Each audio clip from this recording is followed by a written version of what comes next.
एक आरोप ये लगता है कि स्टेबल सरकार है, मोदी जी की सरकार है, लेकिन ये हिंदू सरकार है, मुसलमानों को डर के रहना पड़ेगा। हिंदू होना कोई पाप नहीं है, सनातन प्रेमी होना कोई पाप नहीं है। इस देश की संस्कार संस्कृति में सनातन है, प्रभु राम हैं, प्रभु कृष्ण हैं, गीता है। और आपकी जानकारी के लिए अमेरिका के राष्ट्रपति जब शपथ लेते हैं ना, तो बाइबल पर हाथ रख के शपथ लेते हैं। अगर आप भारत का ओरिजिनल संविधान खोलेंगे तो प्रभु राम की तस्वीर है फंडामेंटल राइट्स के ऊपर, प्रभु कृष्ण की तस्वीर है। आज कोई होता तो हल्ला कर देते। लेकिन देखिए, इसका मतलब ये तो नहीं हो सकता ना कि जो देश में मुसलमान हैं उनको डराया जाए। अगर मोदी जी ने कहा गरीबों का आवास मिलेगा, तो क्या मुस्लिम गांवों में नहीं मिला? अगर मोदी जी की सरकार ने कहा गैस मिलेगा, उज्ज्वला योजना, तो क्या मुस्लिम माताओं बहनों को नहीं मिला? अगर मोदी जी के निर्देश में digital India common service centre शुरू हुआ, टीका मुफ्त लगा, तो क्या ये कहा कि मुस्लिम लोगों को नहीं लगेगा? देखिए, मैं बहुत बड़ी बात कह रहा हूँ। हमें मुस्लिम वोट कम मिलता है, क्यों कम मिलता है अलग कभी चर्चा करें। लेकिन अगर मोदी जी की सरकार आई तो सबका साथ, सबका विकास, तो सबकी चिंता करना। अगर 80 करोड़ लोगों को खाना खिला रहे हैं तो क्या कहते हैं कि मुस्लिम गरीबों को नहीं खाना खिलाएंगे? अगर किसानों के पॉकेट में 11 करोड़ किसानों को पैसे दे रहे हैं 6,000 रुपया साल, तो क्या कहते हैं कि बटन दबा के पैसा भेजते हो तो मुस्लिम किसानों को नहीं? नहीं, आप उनके शरीयत में इंटरफेयर करते हैं, उनके धर्म में इंटरफेयर करते हैं। आप कभी 3 तलाक का कानून बनाते हैं।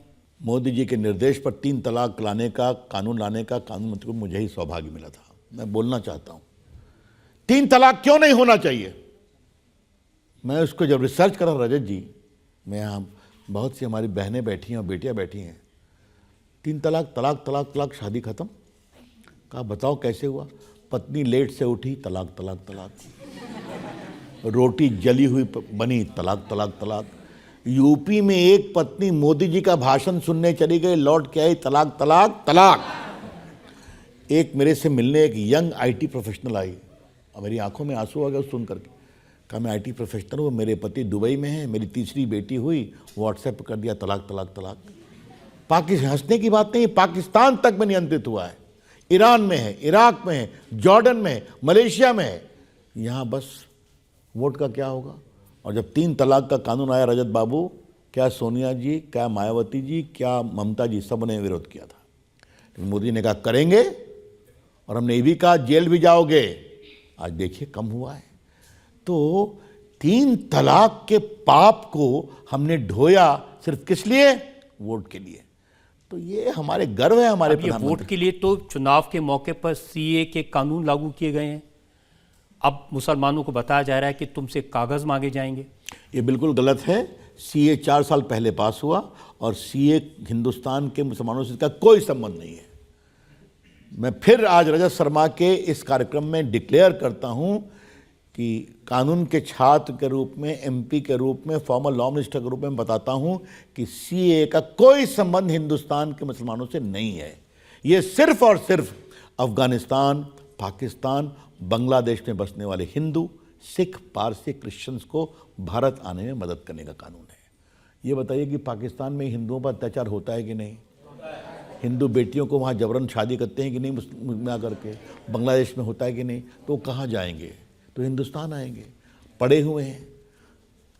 हम क्यों नहीं उनके लिए राहत देंगे? रोहिंग्या को बसाओ, उनको रिफ्यूजी स्टेटस दो, ये खूब कहेंगे, लेकिन इनको नहीं दो, ये तो ठीक नहीं है ना, ये गलत है। एक सवाल और ले सकते हैं हम अभी। मेरा प्रश्न आपसे ये है कि इस बार बीजेपी की जो नेता है वो बहुत कॉन्फिडेंट नज़र आ रहे हैं, 400 पार के नारे लगा रहे हैं। ये 400 सर कैसे पार होगा? क्या थ्योरी है इसके पीछे? आप लोग कराएंगे और क्या? वोटर देखिए,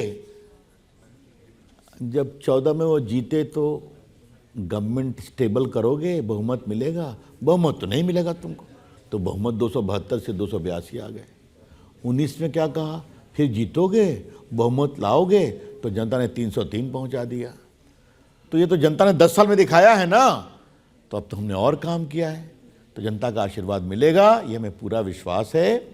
और भारत के बदलाव का समय है। India is on the cusp of great role for the world. दुनिया चाहती है कि भारत और आगे बढ़े, क्योंकि स्टेबल वर्ल्ड के लिए भारत का आगे बढ़ना जरूरी है। और मोदी जी दुनिया के नेता हैं, तो अच्छी बात है। तो मैं आपसे 4 तारीख को बात करूंगा, फ़ोन करिएगा आप भी शर्मा जी, हमें देखें।